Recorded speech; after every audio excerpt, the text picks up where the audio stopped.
Okay, today we're going to look at standing waves in pipes. Now there's two types we're going to look at. There's one with open at both ends, or there's one that would be closed at one end. And so they make different sounds. So you can tell when I hold my hand on it and hit it versus putting my hand and lifting it off so it's open. Okay? So it produces a different frequency, a different standing wave depending on if it's open or closed.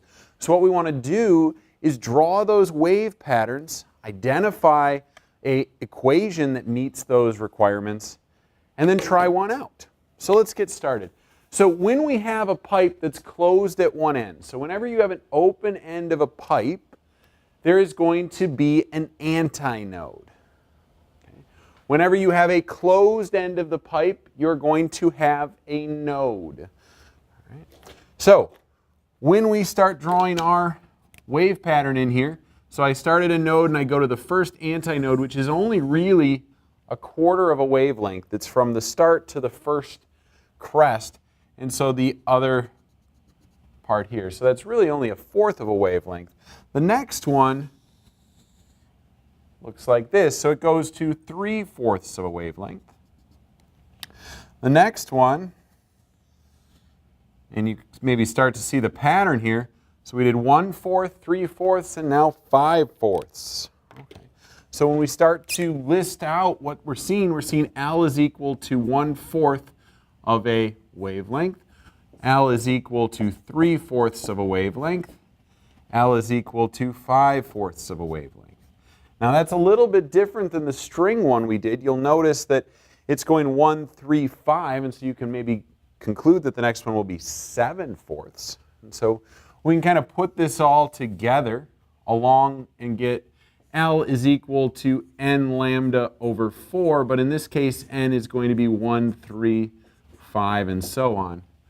We will do our substitution just like we did for the strings, where V is equal to frequency times wavelength, so we'll get rid of wavelength in our function and put in frequency and velocity and solve for frequency. And so we'll be left with frequency of the nth harmonic is equal to NV over 4L. And again here, n is equal to 1, 3, 5.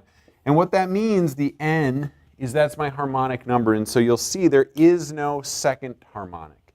There is no fourth harmonic. There's only odd harmonics. So if they ask you for the third harmonic, n equals 3. Not 1, 2, 3, oh, I use 5. The third harmonic is n equals 3. All right, let's see what happens when it's open at both ends. All right, so now I have it open at both ends. Again, I'm going to have an antinode at each end. And so I set that up. So it starts at a crest, ends at a trough. So I'm seeing half a wavelength there. And then the next one, crest to crest, so I see a full wavelength there. So I did a half, 2 halves, and so you can imagine my next one is going to be 3 halves of a wavelength. Okay. Whoops, I drew one too many. 3 halves of a wavelength. All right, so we put our L's together, so I have L is equal to a half a wavelength, L is equal to 2 halves of a wavelength, and L is equal to 3 halves of a wavelength. So we're starting to set up that same pattern we had with the strings. Okay, and so if we do that, L is equal to n lambda over 2, where n is 1, 2, 3, 4, it's all of those numbers. We do our same substitution, we're left with the n frequency is equal to NV over 2L, where again, n is equal to 1, 2, 3, and so on. Now the big difference here between the strings and this, the string's velocity, the speed of the wave on the string dependent on, say, the tension or the linear mass density of that string. Here, what we're talking about when we're talking about the vibration in this pipe is the vibration of the air, which we call a sound wave. And so the speed of sound we're going to use is 344. So both of these V's are 344. And so you got to be kind of careful. Yes, this equation is the same as the one for the strings, but the V's are different. So just keep that in mind. And so that is the speed of sound, that V that we're using there. So let's go ahead and set up a problem. So let's go do that. All right, so we set up our problem, and our problem is this. I brought in this pop bottle, and what we're going to do is we're going to try and find the resonant frequency of it. So when you blow across the top of a bottle, you're putting in all the frequencies, but only one of those frequencies is actually producing a standing wave in the bottle.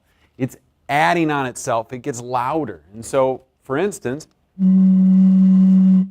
that's the frequency we get. And so I want to know, what frequency is that? So I measured the length of the bottle. It's 22 centimeters. And so let's figure out what that resonant frequency would be for the first harmonic. So the first harmonic means n equals 1. You'll see that the pop bottle is closed at one end, open at the other end. So we will be using our closed at one end formula.